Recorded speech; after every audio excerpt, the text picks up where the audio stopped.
in the fall of 2011, I did a Fire Red solo run with only a Butterfree. For no reason. And now for no reason, I'm going to get this Butterfree as many ribbons as I can possibly get it. Now is the time to transfer it up to 4th gen. This is Butterfree Conquest. But before we're going to get to that, here's some random happenings. So right now I just traded with my friend Logan, and he gave me his old shiny Metagross, and it's amazing. And here he is.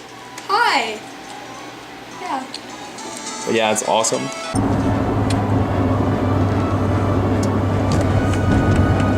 Right now we're on the way to Taco Bell for breakfast.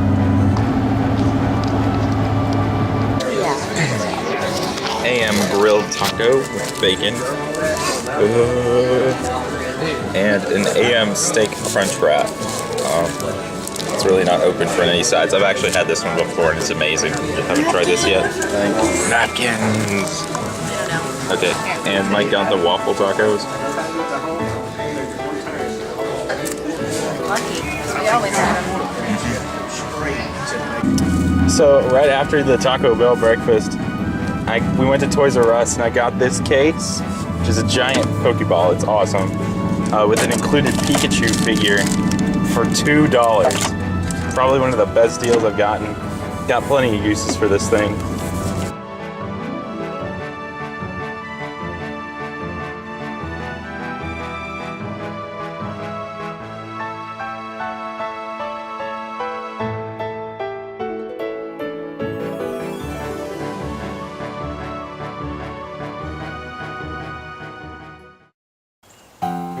I recently transferred my Butterfree over from Ruby to Diamond version, and my first goal was going to be the Wi-Fi Battle Tower because the Nintendo Wi-Fi service ends in May. Unfortunately, I've kind of been led to a dead end on that. I'm going to keep trying, but I'm just not doing too well because most of the Pokemon I encounter there are hacked 31 IV, insanely hard to defeat, even with my decent Metagross and Latios. So what I'm going to do instead, while I continue to do attempts, is I'm going to first beat the Elite Four to get that ribbon on my Butterfree. Forgotten how charming 4th gen is. The Pokemon League theme is probably one of the most relaxed pieces of music in a video game that I know of, at least for me. Castle overlooking all the cliffs. I know a lot of people don't like the 4th gen games, but I love them. I was so hyped up for them in a year in advance, and as soon as I saw the Japanese versions come out, I started watching YouTube videos, and I just couldn't wait to start my journey.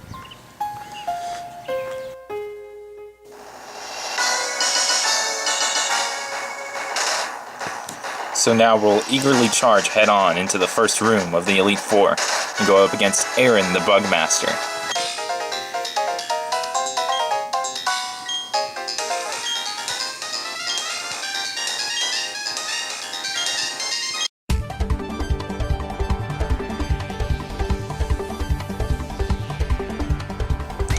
So most of Aaron's Pokemon are going to be standard fare, pretty easy to take down because they're all low level.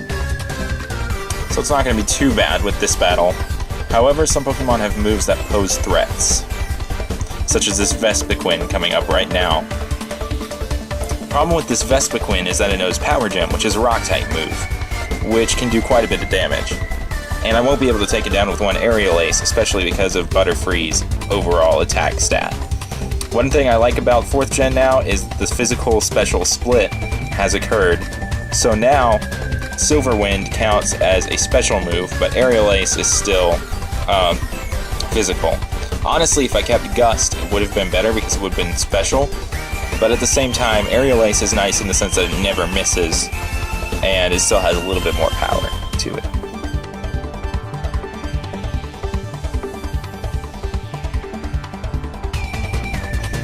Drapions Poison Dark type is somewhat problematic, and it also knows Aerial Ace, which will do quite a bit of damage. However, Silverwind does a decent amount of damage to it, enough so that I could take it down in 2 turns if needed. That boost.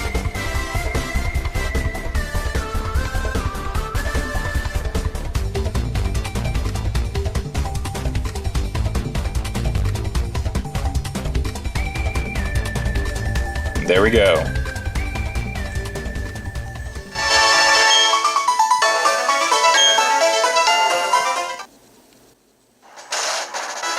So Aaron's bug team wasn't too bad. The next battle is all ground types, meaning I can get some pretty good Giga Drains going on. So it won't be too bad.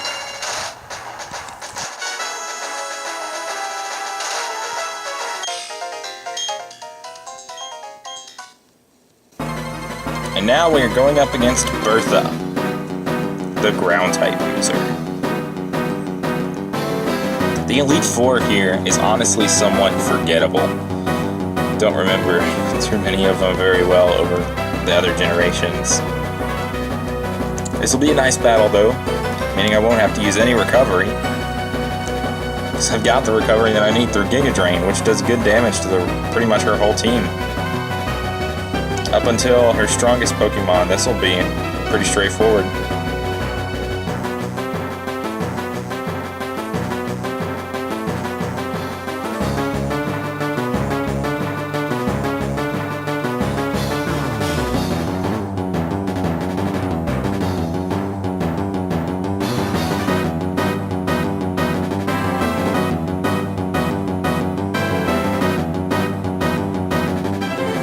What I'm going to do here is slightly different from what I did with the rest. I'm going to lead with Aerial Ace because I know this thing has Stone Edge and that's going to deal out some pretty bad damage. I can't take it out in one Giga Drain, so I wanted to make sure that I had it down enough where I could get still pretty good HP recovery if he did happen to go for Stone Edge.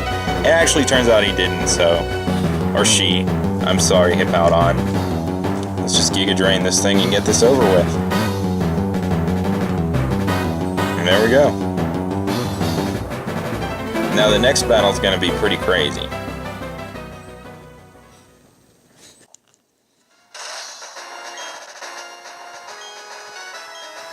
A summary of the battle against Bertha. Giga Drain! Even though it's a garbage disposal. Enough for illustrative purposes.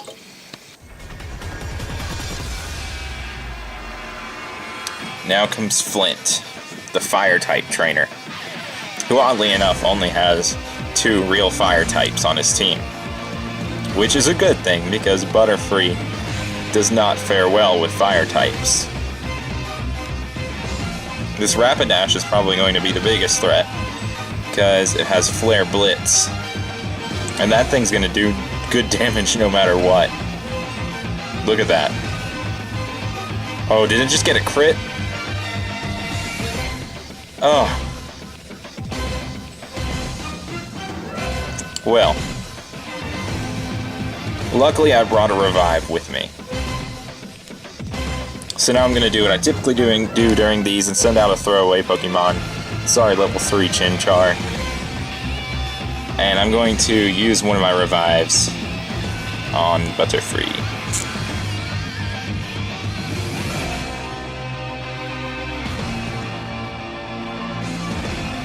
And nothing's going to really happen if I use Leer on a Steelix, because I'm not using a physical attack on that thing. So I guess let's recover this health that we lost from that Flare Blitz and revive. A nice Giga Drain. Glad that hit. Sunny Day, which is going to increase the power of Fire-type moves.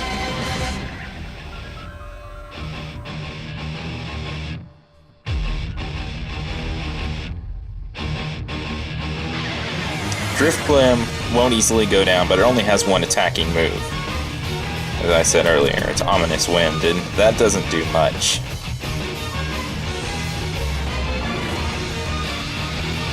Sunlight faded at just the right time. Now he's going to send out his Infernape, which looks threatening, but is not, because it's probably going to go for a Mach Punch, which does nothing. Oh, it doesn't. It actually doesn't go for the Mach Punch. But still, I'm able to take it out with a single Psychic, no matter what. And last up is the obvious Fire-type Lopunny. Look at that Fire-type.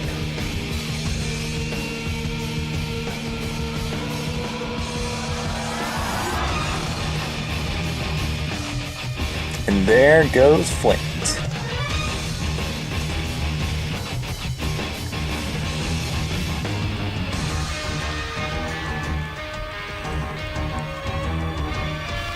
To summarize the battle, with Flint, there are probably more fire types in this still of the woods than on Flint's team. Also today I learned that there are very few fire types within ready access in Diamond and Pearl before you beat the Elite Four. So yeah.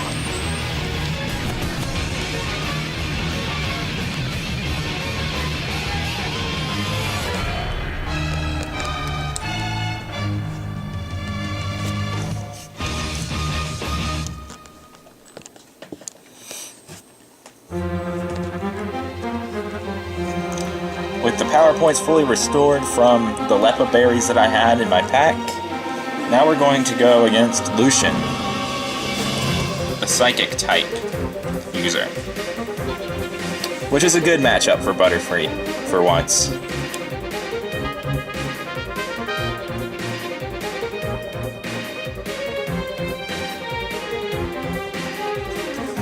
Metacham is kind of scary to go against in this case. Silver Wind won't do too much damage to it because it won't be super effective, and it has pretty good attack from pure power. Almost falls, but it doesn't quite, and I think it has Thunder Punch. Oh, but it goes for Drain Punch. Very smart move. Well played, Lucian. Well played.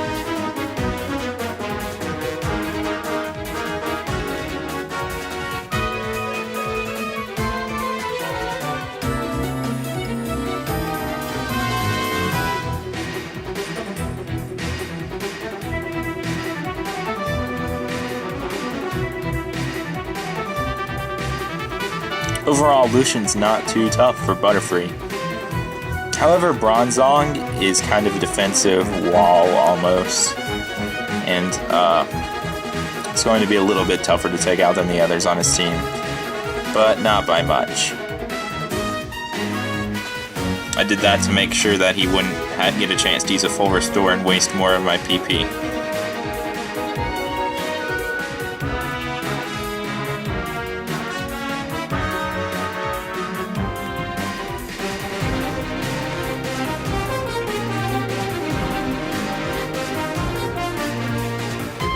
What's up with these psychic critical hits?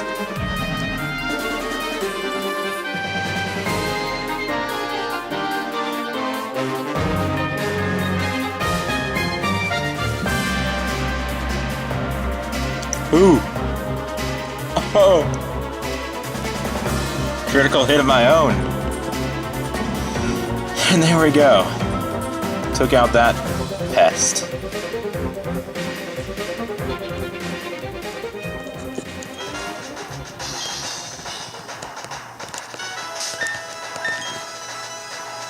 Now, before taking on Cynthia, I'm going to restore Silverwind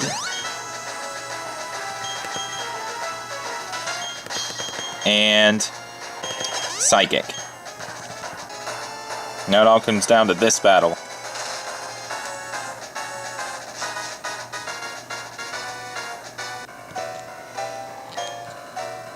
Epic music.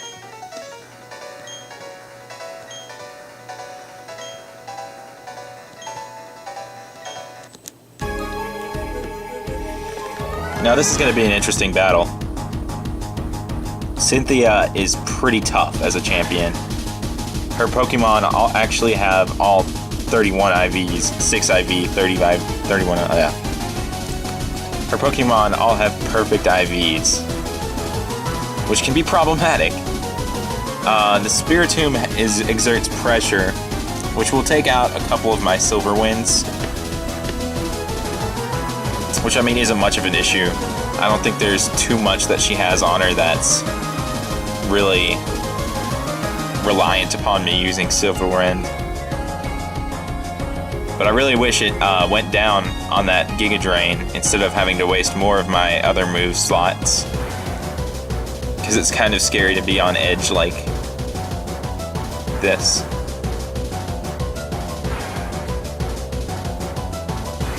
Luckily that Aerial Ace gets a crit, so I'm able to take out that Spiritomb without having to waste any more Giga Drains or Silver Winds. She sends out her Milotic. Knowing that the thing has a Mirror Coat, I'm going to go for an Aerial Ace first, my last Aerial Ace in fact, just to pick off a little bit of damage. I'm kind of expecting another Mirror Coat this turn though. I'm not exactly sure how it's going to turn out. I know I'm not going to be able to take it out with Giga Drain because Milotic is just a special wall like that. I'm just going to go for Ice Beam, which is going to do a little bit of damage. I mean, oh, the freeze. Not a good thing. It's going to use Surf, which is going to do some damage. I think I can survive another. I guess I'm going to have to break out the full Restore next turn.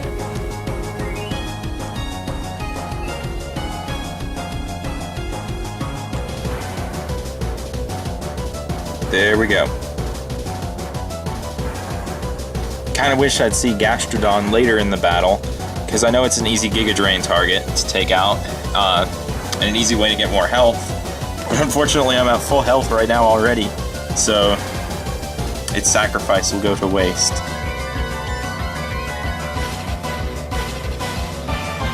Next up is Garchomp, which is a force to be reckoned with. Go for Psychic. Don't really know how I'm going to do against this thing. I know it has Giga Impact and Dragon Rush, but luckily Giga Impact gives me a free turn to wail on it. So I go for a Giga Drain, hoping it won't take it into the full Restore zone. And it heals with the Citrus Berry, and I use the free turn. I use the next turn to attempt to take it out with Psychic. It almost goes down and goes for another Giga Impact. But luckily she can't use the full Restore in the next turn. So simply take it out with another Psychic. Next up is her Lucario, which honestly I can only really spam Psychic at. Nothing else will really do too much damage, and I'm already out of Aerial Aces, which isn't really a concern for me. Goes for Aura Sphere. Can't possibly do too much, even with the critical hit. She goes for a full Restore. Oh no. It's really not a big deal at all.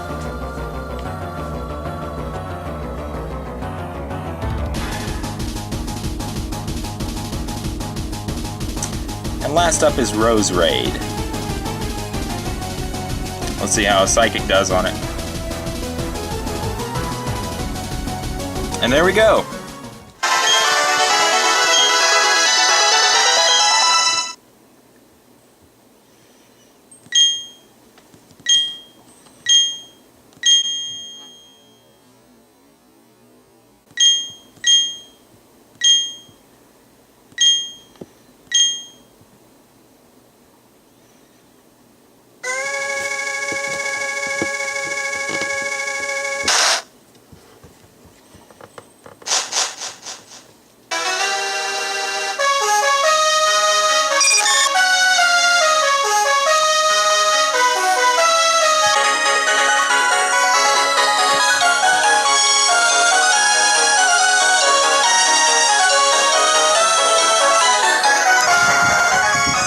Still having trouble with the battle tower.